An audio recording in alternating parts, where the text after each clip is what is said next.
El Espacio de Comunicación Insular, Espacio Insular, y la Asociación Mundial para la Comunicación Cristiana, UAC, con el apoyo solidario de Pan para el Mundo, presentan Historias de vida que construyen el buen vivir.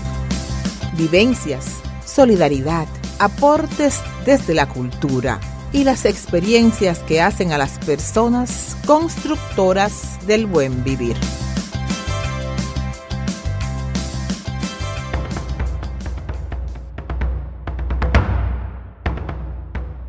Esther Wong Alcántara, una vida bicultural. Esther Wong Alcántara, hija de padre chino y madre dominicana, creció entre dos mundos. Hablaba algo de cantonés con la abuela paterna, lengua que ha olvidado. Ayudaba en el restaurante familiar junto a sus hermanos y, como cualquier hija de familia dominicana en su época, asistía a una que otra misa católica. Cuando uno nace en un ambiente bicultural, realmente vive la bicultura. Hay como una diferenciación entre lo que se vive dentro del hogar y lo que se vive y se socializa fuera. Te explico. Por ejemplo, cuando uno inicia el proceso escolar, que es cuando uno comienza realmente a socializarse con las demás personas, con la sociedad, ya uno comienza a ver otros comportamientos, otro tipo de relaciones que lo que realmente se vive y se conoce dentro del hogar en una cultura bicultural, cuando en las culturas biculturales la cultura más fuerte es la que domina. En este caso, la cultura oriental de papá, lógicamente era la más fuerte, era la que se controlaba y se vivía un ambiente muy oriental. Ese ambiente oriental estuvo muy marcado por la presencia de la abuela y el abuelo paterno en la casa familiar, en una cultura donde se valora a las personas mayores y a los ancestros. Recuerda de forma especial las conversaciones que tenía con su abuelo. El que más conversaba de su vida en China era mi abuelo. Mi papá no tanto, mi papá no era tan comunicativo, mientras que abuelo sí. Abuelo nos hablaba de la guerra en su momento, aunque yo estaba muy pequeña, pero sí siempre estábamos con él en algún momento de nuestro descanso mirando televisión. Y sí, él nos hablaba mucho de la guerra, nos mencionaba mucho a Chiang Kai-shek. En aquella época, la llamada Formosa, cuando Mao Zedong y Chiang Kai se pelean, uno se va a Formosa, lo que ahora es Taiwán.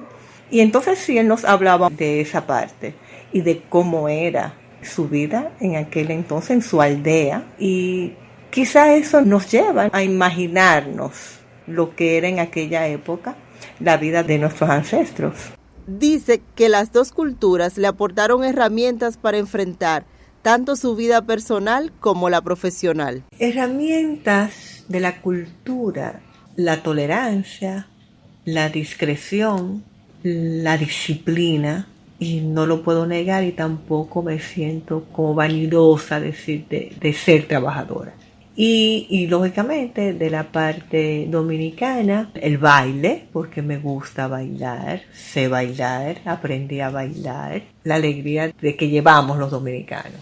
¿Es una herramienta útil? Sí, me parece que sí, que es una herramienta útil, porque cuando se expresa la alegría, creo que hay una manera de poder acercarse a los demás y de poder hacer que las relaciones sean mucho más cercanas y agradables. También aprendió a respetar y convivir con creencias religiosas tan distintas como las tradiciones espirituales chinas y la fe católica.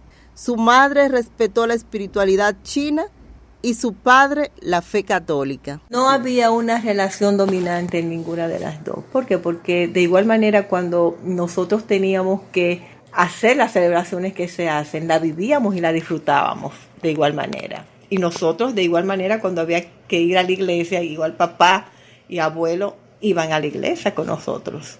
La vivencia de la biculturalidad influyó además en el rumbo de su carrera. Estudió psicología y se graduó con una tesis sobre satisfacción marital en parejas dominico-chinas. De una manera u otra, en mí queda la curiosidad de esa convivencia y de esa pareja bicultural como mi papá y mi mamá, que de alguna manera se notaba que en algún momento determinado no había una comunicación real y eficiente, vamos a llamarle así, de comunicación entre ellos dos, porque quizás el mismo idioma le ponía alguna barrera para ellos comunicarse plenamente. ¿Su papá no aprendió bien el español? Sí aprendió bien el español, pero hay quizás de alguna manera algún tipo de comunicación que yo sentía que no se daba. Con lo cual, una vez yo me hice psicóloga, mi tesis entonces la hice de parejas biculturales, la satisfacción marital de parejas biculturales dominico-chinas. ¿Y qué encontró en esa investigación? Fíjate lo que encontré, que en parejas biculturales, la escala que yo me di, porque era un cuestionario bastante amplio, porque era el cuestionario de Snyder, me fue muy difícil, de verdad, que las parejas dominico-chinas pudiera yo llegar a ellos y que me respondieran el cuestionario. La muestra fue pequeña, tuve que realmente hablar bastante para que me pudieran apoyar en eso. Y la escala, fueron 2 o 3 escalas que yo pude tomar para eso. ¿Qué encontré? Que la satisfacción no importa la biculturalidad. Si hay entendimiento y hay química, puede haber muy buena relación y muy buena satisfacción marital. Cuando hablo de satisfacción marital, no hablo de sexo. Hablo de una satisfacción marital integral. Llámese convivencia, llámese relaciones con los hijos, llámese relaciones entre la misma pareja, llámese relaciones con las familias. Eso es una satisfacción marital completa, integral, no solamente sexual. Esther Wong Alcántara sigue honrando a sus ancestros chinos desde su amistad con otros descendientes de inmigrantes. Siempre me mantengo con mis amigas, igual que yo, descendientes, que en su momento hubo quizá una separación, pero volvimos a reunirnos y eso nos ha dado la oportunidad, primero, de honrar a nuestros ancestros y de mantener un poquito viva esas creencias y esa cultura, esos años nuevos chinos que a veces nos juntamos y los celebramos como los celebraban papá, abuelo, y nos acercamos a eso de esa manera.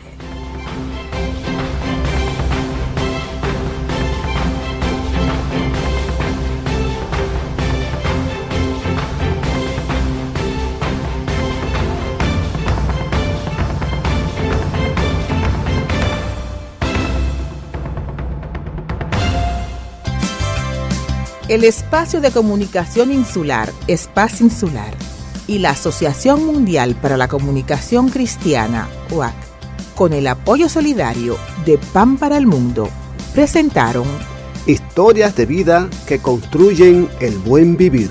Producidas por la periodista Ariadne Méndez Félix para Espacio Insular. En el marco del proyecto Promoción de una cultura democrática y de cero tolerancia al racismo y la xenofobia en los medios de comunicación.